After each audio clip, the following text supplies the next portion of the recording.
जेव्हा पण माझा नवरा माझ्यावरती रागावलेला असतो, तेव्हा मी ही भाजी ट्राय करते. इतकी भारी लागते, की त्या नवरा चाटून पुसून जेवण जेवतो आणि एका सेकंदात राग त्यांचा दूर होतो.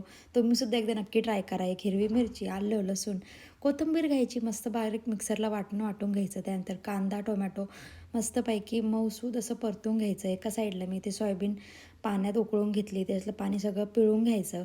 त्यानंतर आपण जे वाटण केलं होतं हिरवी मिरची, आलं, लसूणचं ते टाकायचं आणि हे सगळे आपले मसाले लाल तिखट, धनेपूड, गरम मसाला, त्यानंतर थोडासा किचन किंग मसाला, मीठ टाकून ते परत एकदा छान मस्त परतून घ्यायचं तेल सुटेपर्यंत. आणि मग आता आपण जे सोयाबीन बॉल असतात ते आपण सेपरेट शिजवून घेतले होते ते त्यात टाकायचे. आणि याच्यातसुद्धा आता थोडंसं 2 टीस्पून पाणी ॲड करायचं आणि छान मस्त हे 1-2 मिनटं शिजवून द्यायचं. इतकी भारी टेस्ट लागते, एकदा नक्की ट्राय करून बघा. त्यावरती कोथिंबीर टाकायची आणि तुमची भाजी रेडी. एकदम रेस्टॉरंटसारखी लागते आणि सोबतच डाळ भात असेल तर एकच नंबर बेत होऊन जातो. एकदा नक्की ट्राय करा.